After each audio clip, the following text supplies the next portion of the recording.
Angeles में जिधर पे अभी FATE का जो प्रदर्शनी है, जो ऑडिटोरियम है, जो कि जिधर पे तब का टाइम में तो वो फिट नहीं हुआ था, तो उधर पे एक छोटा सा मंदिर था और उधर पे जो विग्रह था राधा माधव का, वो विग्रह बहुत ही छोटा था। तो शिला प्रभुपाद जी क्या करते थे, शिला प्रभुपाद जी पीछे के दरवाजे से आते थे और पहले वो दंडवत प्रणाम करते थे विग्रह को और उसके बाद वो बैसासन में बैठ के वो प्रवचन देते थे। लेकिन पीछे के दरवाजे से जो विग्रह, पहले तो विग्रह छोटा था, थोड़ा दूर था विग्रह, बेदी में जो विग्रह था, तो ये जो छोटा सा जो राधा माधव था उनको मतलब ठीक से दिखाई भी नहीं देता था, मतलब उनको फेस को, उनको चरण को।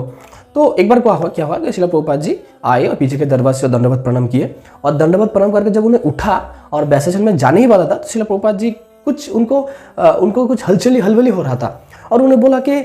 उधर विग्रह को देखो माधव का वो आँख में कुछ गिर गया है, उनको कष्ट हो रहा है, कुछ गिर गया, देखो। तो पास में ही खड़ा थे शिला प्रभुपाद जी के डिसाइपल दीनबंधु प्रभु। तो वो कह रहे हैं क्या बात बोल रहे शिला प्रभुपाद जी मतलब इतने दूर से विग्रह को ठीक से दिखाई भी नहीं दे रहे हैं, तो उनके आंख में क्या मतलब कुछ गिर गया है, कुछ घुसा है, ये शिला प्रभुपाद जी को दिखाई कैसे दे रहे हैं। पहली बात तो ये है कि हम लोग युवा है, तो हमारे जो आंखों की रोशनी है वो शिला प्रभुपाद जी ओल्ड है तो उनसे ज़्यादा है, तो फिर भी मतलब हमको नहीं दिखाई दे रहे, शिला प्रभुपाद जी को दिखाई दे रहे।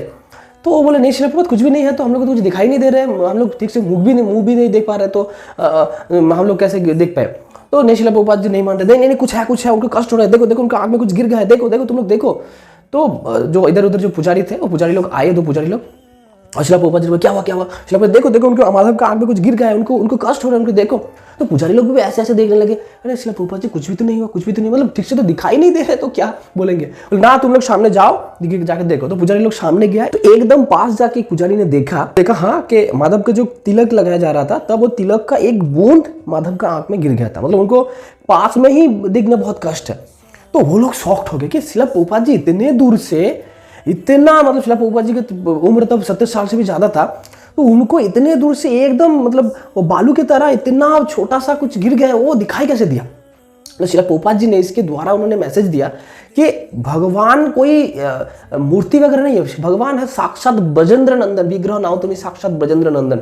तो अगर हम लोग को आँख में कुछ गिर गया तो हम लोग क्या करते हैं, ऐसे तो बहुत तकलीफ होता है ना, कि आपको ऐसे करते रहते हैं, जब तक वो बाहर ना निकले तो हम लोग को बहुत कष्ट होता है। तो शिला प्रभुपाद जी क्योंकि शुद्ध भक्त है, भगवान उनके द्वारा ये मैसेज दे रहा था कि मुझे कष्ट हो रहा है, शिला प्रभुपाद जी उसको रेसिप्रोकेट कर पा रहे थे। तो इसके द्वारा दिव्यता को समझ रहे हो, शिला प्रभुपाद जी क्या मतलब कितना सेवा मनोभाव, तो शिला प्रभुपाद जी का लेवल क्या था, वो हमारे लेवल पे आके वो प्रीचिंग कर रहा था, लेकिन शिला प्रभुपाद जी उत्तम अधिकारी के भक्त है। इसलिए जो चीज मतलब विग्रह को देख, हम लोग भी जब मंदिर जाते हैं ऐसे प्रणाम करते हैं, तो हम लोग को क्या देखे कि हम लोग कभी ऐसे सोचे कि ये तो विग्रह है, ये तो साक्षात कृष्ण है, मतलब विश्व ब्रह्मांड जो मालिक हमारे सामने है, कि ये मोड हमारे अंदर आता है। तो इसीलिए क्या करते हैं हम लोग उनको दर्शन नहीं कर पाते। लेकिन शिला प्रभुपाद जी का जो मोड है वो मतलब दिव्य है, इसलिए शिला प्रभुपाद जी साक्षात दर्शन करते हैं कि वो एक व्यक्ति है, कृष्ण एक व्यक्ति है जो कि परम पुरुषोत्तम है, पुरुष नहीं है, परम पुरुषोत्तम है। तो इस तरह से शिला प्रभुपाद जी हमें सिखाते थे।